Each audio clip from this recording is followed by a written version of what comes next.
Isa sa ambisyosong proyekto ng administrasyon ni PBBM ay ang bigyan ng murang pabahay ang mga Pilipino at ayon pa sa Pangulo na magtatayo ang kanyang gobyerno ng 1 milyon na pabahay bawat taon. Layunin po natin na magpapatayo ng 1 milyong pabahay kada taon hanggang matapos ang aking 6 na taong termino bilang Pangulo. 1 million homes a day, a year. 1 million homes a year. Subalit nang matanong itong si Ate Claire ng Net25 reporter na si Miss Eden Suarez kung ilan na ba ang napatayong pabahay ng administrasyong ito, ay walang maibigay na figure itong si Attorney Claire Castro. Tanong ko lang ulit kung meron na tayong figures, ilan na po yung housing units na na-distribute na ng BBM administration sa ilalim po ng 4PH, ito yung pambansang pabahay para sa Pamilyang Pilipino program ng administrasyon. So kung meron po tayong estimate, mga ilang milyon po ito? Wala pa po siyang milyon. Sa loob po ng 3 taon sa pwesto ng Pangulong Marcos. Yun po yung sinabi ko at hindi pa po kompleto. Kasi po ang sabi 1 million per year. So para mabuo yung backlog na 6.5 million housing units po ng Pilipinas. Okay, sinabi naman po ng ating Pangulo na ito po yung salita niya, and I quote, "We are aiming for 1 million homes. 1 million low-cost and socialized homes a year. It is an ambitious number, but we will try very, very hard." So, may mga pagkakataon po, gustuin po natin na matapos ang lahat, pero may mga causes of delays. Katulad po ng processing and release of development loans for private contractors, permitting or due diligence process on site suitability and land ownership. Meron din po, nagkakaroon din po ng problema or issue tungkol sa pagpapatayo because it seems that there is longer construction period for vertical housing, at least 10 months average for walk-up. At yung pong capacity to borrow or avail of the development loan of private contractors. At ito po'y ibibigay na napakamura po sa ating mga kababayan. Kaya po, kokonti lamang po ng mga contractors at developers ang sumasali sa proyektong ito. So ito po ay mga issues na hindi po ninanais ng administrasyon, but katulad ng sinabi ni PBBM ng ating Pangulo, we aim 1 million houses a year and we will try very, very hard. Kaugnay naman sa paglaganap ng mga troll army na nagpapalaganap di umano ng fake news, ay nabuo ang TRICOM upang imbestigahan ang mga ito. Subalit ang nakapagtataka ay mga DDS vloggers lang ang kanilang pinupuntirya. Kaya dahil dito ay natanong na naman nitong si Miss Suarez, itong si Yossi Castro, kung ano ang batayan nila para matukoy na ang isang individual ay fake news ang ipinapakalat niya. Po ba tayong mga ebidensya, mga documented na magpapatotoong itong mga vloggers na itong particular na lumalabas sa segment, talaga pong mga troll armies ito, mga fake news lamang yung kanilang ginagawa at sinasabi. Actually po, bago po tayo magbintang, alam naman natin, we have to presume them innocent until proven guilty. So, ang bawat isa po, kumbaga, i-verify muna po yan bago sa atin sabihin, ay, parte ka ng troll army. Kasi wala pa po tayong batas patungkol sa sinasabing troll army. Ito lang ay mere description kung paano yung kanilang ginagawa. So far po wala pa kayong na-verify na masabi na ito talaga ay nagpapakalat ng fake news, troll army po itong mga ito. Wala pa po in particular, pero inaaral na po namin, kaya po yung mga ibang mga sinasabi nating fake news ay atin pong sinasagot hanggat sa makakaya natin. Ang galing! Ang galing! At tila nasupalpal pa itong si Yosik ni Miss Suarez nang matanong siya ng ganito. So hindi naman din po kayo kabilang doon sa mga masasabing nagpapakalat din ng fake news since wala naman po palang mga verified batayan yung inyong mga sinasabi.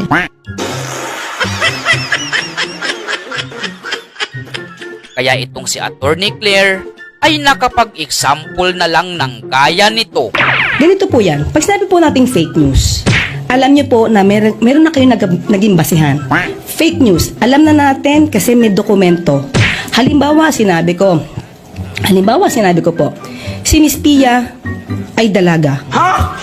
When in fact, there's a record na she's married. So, sinabi ko dalaga yan. Is that fake news?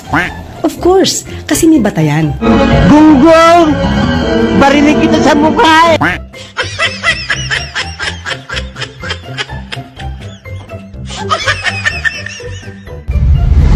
Dahil sa pagkabisto ng mga tunay na promotor ng fake news, hindi ang mga vloggers, kundi ang mainstream media mismo.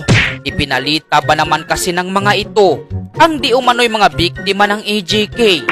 Subalit ang totoo ay hindi pala sa panahon ni PRRD na mayapa ang mga nasa litrato at ang masaklap pa ay gumamit ng mga larawan ang mga nasabing biktima kahit hindi naman pala nila kaano-ano at kakilala ang mga nasa larawan na daladala nila. Kaya dahil dito ay muling napatanong itong kryptonite ni Attorney Castro. May mga lumalabas din po sa social media na ginagamit yung mga pictures ng mga namatay na sinasabing biktima ng EJK hindi naman po pala biktima ng EJK kagaya nung kay Aling Sheila na lumabas po sa SOCMED. Ang anak niya ay namatay under this administration kay Pangulong Marcos. Yun pong kay yung sa isang doktor, yung father niya, sabi po EJK, hindi naman po pala EJK. Ano po ng government dito kung inaano din po natin itong mga fake news na ito. Opo. Pwede po ba din nating aksyonan yung mga ganong na sinasama po sila dun sa kaso against former President Duterte pero in fact hindi naman po pala totoo yung mga yon. Siguro sa dami po ng fake news na lumalabas ngayon, makakatulong po ang media. Lalo na po ang mainstream media. Tanga-tanga! Kayo na po ang magsabi kung alam niyo po na peke ito. Kayo na po mag-fact check. Kayo din po ay pinaniniwalaan dahil may kredibilidad din po kayo. So kung ano po yung lumalabas na fake news, magtulungan po tayo para sa bayan po ito. Dapat din po nating ipaalam sa taong bayan na lahat ng lumalabas ng mga fake news na ganyan ay dapat na maputol. So hindi lamang po para si EJK, pati po yung mga fake news na lumalabas pabor kay dating Pangulong Duterte. Sana po ay bigyan din po ng pansin. Gunggong! Barinig kita sa mukha eh! Mukhang sensitive naman masyado itong si Yusek sa word na mastermind. Noong matanong kasi siya ni Miss Eden Suarez patungkol sa nag-utos sa pagkakanulo kay PRRD sa ICC, ay tudo tanggi na naman itong si ate para pagtakpan ang tunay na nasa likod ng pagkakaaristo ng dating presidente. Sa hearing po kahapon ng komite ni Senator Amy Marcos ay dininay na ni Secretary Remulla na hindi po si PBBM, hindi rin po si Secretary Gibo at si Secretary Anyo yung sinasabing mastermind nung pag-aresto po kay dating Pangulong Rodrigo Duterte. Sino po yung nag-utos sa PNP, especially kay General Torre, para po isagawa yung pag-aresto sa dating Pangulo? Yes. Itatanong ko lang po, sino po yung nagsabi ng word na mastermind? Pastilan! Yun po yung binabanggit sa Senate hearing kahapon. So kung hindi mo mastermind, tanong ko lang po kasi para zero po yung nag-utos. Ayun na lang po yung word. We have to correct that. May mastermind ba tayo na dinig? Kasi for us, it's medyo negative yung dating. Parang Sino po mafia yung yung dating. nag-utos kung hindi po mastermind? Unang-una po, nagpapasalamat po tayo na nagkaroon po ng Senate hearing patungkol dito. Mas naliwanagan ang taong bayan kung ano ba ang nangyari. napaliwanag po kung ano yung batas at kung ano lang yung ginawang batas. Kaya maraming salamat sa pagkakaroon po ng Senate hearing na ito. Kung sino po ang nag-utos, wala po tayong personal knowledge dyan. Kung ano po ang napag-usapan, wala pa rin po tayong personal knowledge dyan. Kung naganap na po ang dapat na naganap, yan po ay naaayon naman po sa batas. So, ibig sabihin po, sariling decision po ni General Torre yung lahat ng nangyaring pag-aresto, pagsundo sa NAIA, sa dating Pangulo at sa kanilang grupo. Wala po akong sinabing ganyan. Ang sinabi po lang naman natin, wala po tayong personal knowledge kung ano po ang napag-usapan nila. Huwag kayo iiyak. Okay, ICC has no jurisdiction over the state but has jurisdiction over individuals according to Justice Secretary Remulla. Can you elaborate po itong binanggit niya ito or can you explain it para po mas maliwanagan ng taong bayan? Kasama natin po mamaya si Atty. Joel Butuyan at siya po ang mag-explain patungkol po dyan.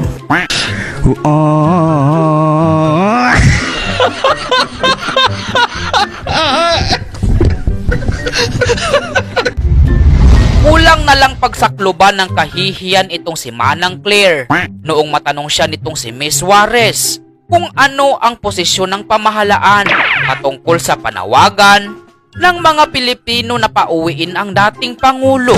Subalit kahiya-hiya ang naging sagot nitong si Atty. Claire Castro. Good morning po, Yusek.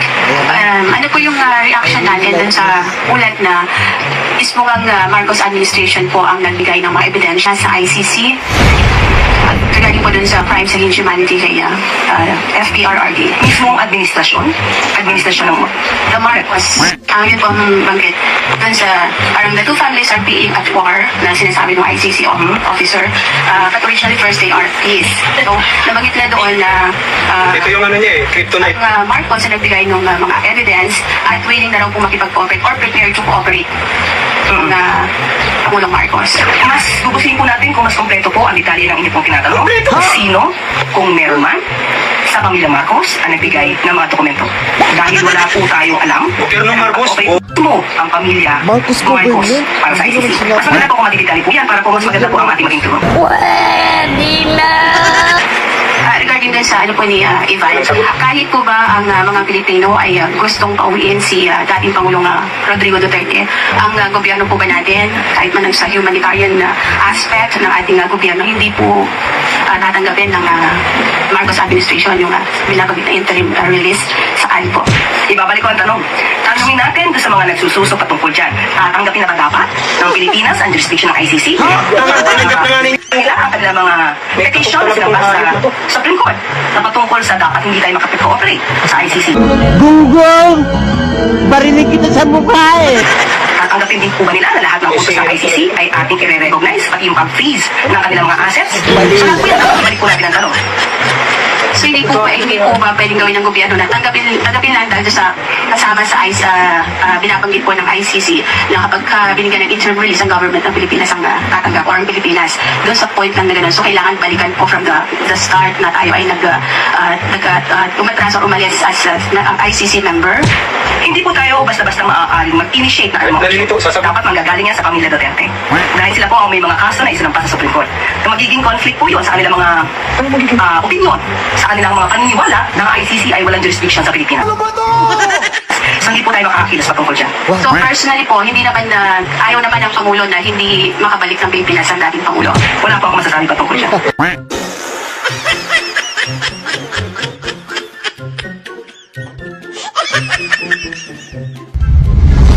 Dahil naman sa pagpapaaresto ng pamahalaan kay PRRD sa mga dayuhan, ay nadismaya ang iilan sa mga kaalyansa ng Pangulo at ang iba pa ay nagsilayasan na. Kaya tinanong nitong si Miss Juarez, itong si Jose Castro, kung hindi ba ito makakaapekto sa kandidatura ng mga kandidato ng alyansa ng Team Sinusuka.